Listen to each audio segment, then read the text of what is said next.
Hi, I'm Andrew Shirley, Head of Rural Research at Knight Frank. I'm here today with one of my colleagues, Alistair Paul.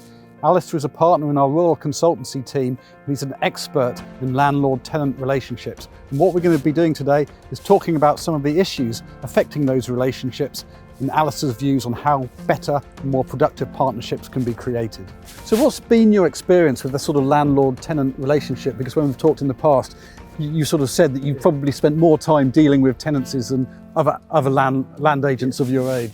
Yeah, definitely. I mean, I always say to people, it's highs and lows. The highs are some fantastic farming businesses, and I often say some of the tenanted farming businesses are some of the best because they have nothing to rely on as backup, no capital in the land value. So the business has to be as good and as lean as possible. The lows are sadly when things go wrong, and with the traditional tenancies, there is a lot of room for dispute, and when it goes wrong, sometimes it goes really wrong, and that's often been the big lows of my career, trying to deal with some of that fallout. Because I can see there could be sort of sources of conflict between the landlord and the tenant. The tenant on an traditional tenancy has security of tenure. The landlord may want to do different things with their land, but they can't because of the tenant rents it. What we're seeing now is the rise of natural capital, these new income streams. Is that creating additional tension between landlords and tenants? Yeah, it definitely is. Traditionally, the tension has been because the landowner can make more money fundamentally farming the land itself, and that creates some of the difficulty. But actually, the rise of natural capital is less about less about the money side of it, and more about an ideological side of it. Is that for a lot of landowners, there is a real urgency to natural capital, and now they're really focused on it. They can see their natural capital blowing away in the wind and occasionally washing down, topsoil washing down onto the rivers. So it's more of an ideological drive to preserve the natural assets of an estate, and where a landlord and a tenant are not aligned on policy for soil and land, it creates problems.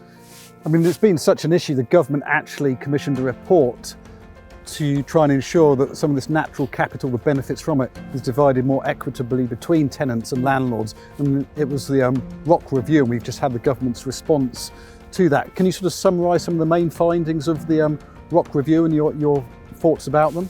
Yeah, definitely. I mean, it's the ROC reviews I think has been a good exercise. Having the conversation, raising all the matters on the agenda, I think is the really important side of it. It doesn't go to the heart of the practical matter. It sets out how a landlord and tenant might behave with each other in terms of the financial side of natural capital. But when you've got tenants that just share none of the same ideological views as the landlord, I don't think the review is going to solve those problems. But I do think the conversation is important to have. So even though the tenant may be is farming the landlord's land, it's something that they're very, it's their future, it's their heritage, but it seems to be more of a transactional relationship, more like somebody just renting a house. There's definitely an element of that, and also, even in the language that we use and speak about, I have to say, I seem to be one of very few that finds it remarkably outdated. Landlord and tenant is very outdated language from hundreds and hundreds of years ago, and I see it more as a business relationship, as a partnership. That's how it should be, and I've tried to change my language when I'm dealing with some big estates with lots and lots of what I suppose we call tenants. I actually call them farming families or farmers. I'm trying to change my language. I don't think it's fit for today. I don't think it's fit for the future. I don't know of a more important time to engage with the next generation of farming families on land that you own. What would your key piece of advice be to, a landlord and a tenant who perhaps aren't getting on so well at the moment? The partnership isn't as productive as it could be. How do you sort of make them work together better? It's an interesting concept. Not far off, because it's all about the relationship. And if you can have a relationship, if you can start a relationship, if you can improve a relationship, well, then you will spend more time. Then you can get into more open discussion. Then you can get in, when you build up trust and respect between two people, you can get into difficult conversation. It takes time, it takes effort, it takes some patience. I'm more relaxed about it. I think land agents, I think, we have had some issues with our way of dealing with things. It's a very traditional mindset. I think we should be open-minded about codes of conduct.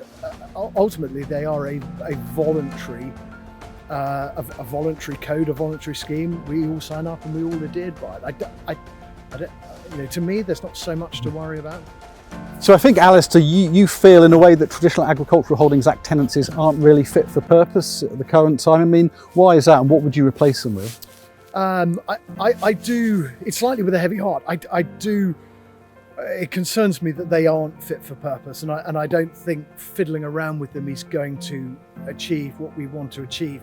There are other agreement types and methods out there that can give fundamental long-term security, and share farming is becoming more popular. I've been involved with changing, one AHA tenant into a much larger share farming agreement, very long-term agreements.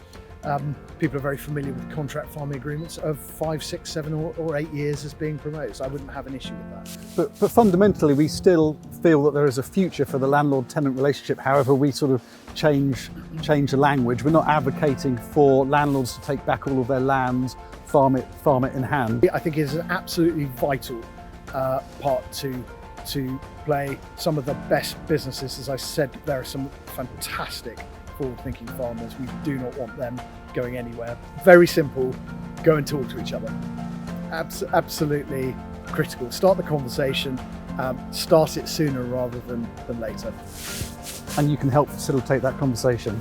Yep, we can. We've got teams all across the UK now who have the experience in this sector and can help whenever needed.